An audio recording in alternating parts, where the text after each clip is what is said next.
ప్రభుత్వ రంగంలో నడుస్తున్న అతిపెద్ద రోడ్డు రవాణా సంస్థగా గిన్నీస్ బుక్లో సైతం స్థానం దక్కించుకుంది ఏపీఎస్ఆర్టీసీ. ప్రజా రవాణాలో దశాబ్దాల సుదీర్ఘ చరిత్రలో ఎన్నో ఆటుపోట్లు, కష్ట నష్టాలు భరించింది.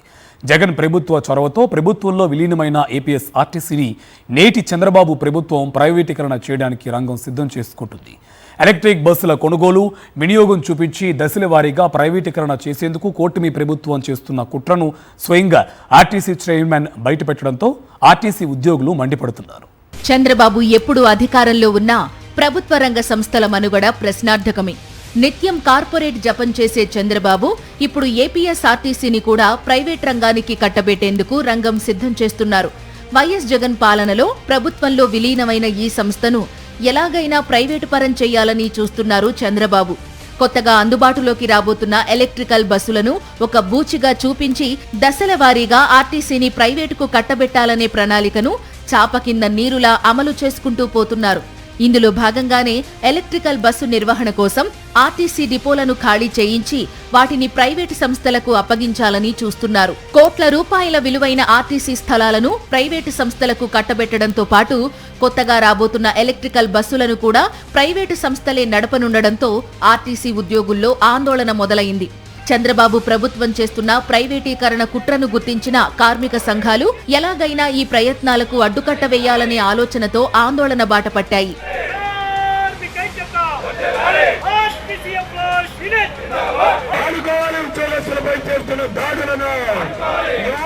ఆర్టీసీని ప్రైవేటీకరణ చేయాలనే ఆలోచనను మానుకోవాలని యూనియన్ నేతలు స్పష్టం చేస్తున్నారు. తాము ఎదుర్కొంటున్న పలు సమస్యలను పరిష్కరించాలని రాష్ట్ర వ్యాప్తంగా తొలి రోజు ఆందోళనలు చేపట్టారు ఆర్టీసీ ఉద్యోగులు.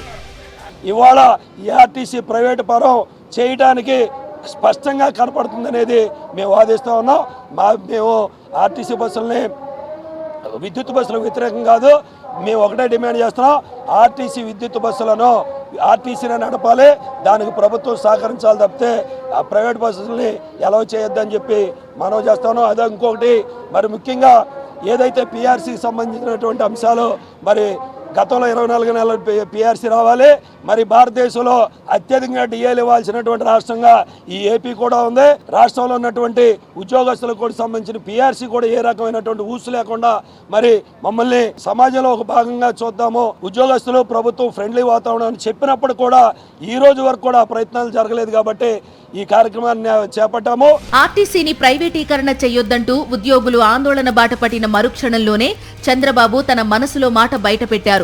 ఆర్టీసీ చైర్మన్ కొనకళ్ల నారాయణ ద్వారా అసలు విషయాన్ని ప్రకటించారు. ఆర్టీసీ ప్రైవేటీకరణ తప్పదని కుండ బద్దలు కొట్టినట్టుగా చెప్పించారు. విద్యుత్ బస్సుల కొనుగోలు, నిర్వహణ ప్రభుత్వానికి సాధ్యం కాదని, ఎలక్ట్రికల్ బస్సులను ప్రైవేట్ ఆపరేటర్స్ ద్వారా నడపడమే మేలని ప్రభుత్వం భావిస్తున్నట్లు నారాయణ స్పష్టం చేశారు. దశల వారీగా విద్యుత్ బస్సులు తీసుకురావాల్సిన అవసరం ఉందని, 10,000 ఎలక్ట్రిక్ బస్సులు కొనాలంటే 17,000 కోట్ల రూపాయలు కావాలని, ఆ పరిస్థితి ఆర్టీసీకి లేదని తేల్చేశారు. ప్రైవేటీకరణ అనేది తప్పనిసరి. కారణం ఏంటంటే సెంట్రల్ గవర్నమెంట్ సబ్సిడీ ఇస్తుంది. దాని ఇన్వెస్ట్మెంట్ 1,60,00,000, 1,70,00,000 రూపాయలు ఒక బస్సుకు అవుద్ది. ఇవాళ ఆర్టీసీ కానీ ప్రభుత్వం కానీ కొనుగోలు చేయడం కన్నా దాన్ని ప్రైవేట్ ఆపరేటర్స్కి ఇస్తే వాళ్ళు ఇన్వెస్ట్మెంట్ చేసి వాళ్ళు ఈ బస్సులను బాడీ బిల్డింగ్ చేసుకుని వాళ్ళు ఆపరేట్ చేస్తే మాకు ఆర్టీసీకి అదనం భారం తగ్గుతుంది. ఇవాళ సుమారుగా మనకు 10,000 బస్సులు ఉన్నాయి. 10,000 బస్సుల స్థానంలో 10,000 ఎలక్ట్రికల్ బస్సులు రావాలి. మరి 10,000 ఎలక్ట్రికల్ బస్సులు రావాలి అంటే సుమారుగా 15,000 కోట్లు అవుతాయి. అంత ఆర్టీసీ దగ్గర అంత అవకాశం లేదు. ఇప్పుడు ఆర్టీసీ స్త్రీలకు ఉచిత బస్సు ప్రయాణం పెడతాం వల్ల ఆర్టీసీకి ఆర్థిక భారం పెరిగింది. మరి ఈ పరిస్థితుల్లో ప్రైవేట్ బస్సులు మనమే కొనటం అనేది ఇప్పుడు సాధ్యమయ్యే పని కాదు. ప్రైవేటీకరణ పేరుతో అయిన వారికి దోచిపెట్టడంలో సిద్ధహస్తుడైన చంద్రబాబు ఆర్టీసీని ప్రైవేటీకరణ చేయడానికి సిద్ధమవుతున్నారని స్వయంగా టీడీపీ నేతలే చెబుతున్నారు. ప్రైవేటీకరణ ఆగదని ఆర్టీసీ చైర్మన్ కొనకళ్ల స్పష్టం చేయడంతో దానిపై కార్మిక సంఘాలు మండిపడుతున్నాయి.